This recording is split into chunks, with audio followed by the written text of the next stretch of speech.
30 বছর জুমার বয়ান শুনে, 40 বছর ধরে জুমার বয়ান শুনতেছে, অথচ বেচারার কোনো পরিবর্তন নাই। তো এ কি জিন্দেগি?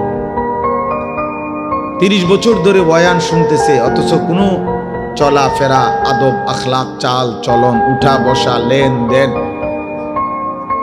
আচরণ, উচ্চারণ কিছুতেই পরিবর্তন নাই। তো কি ফায়দা হল বলেন?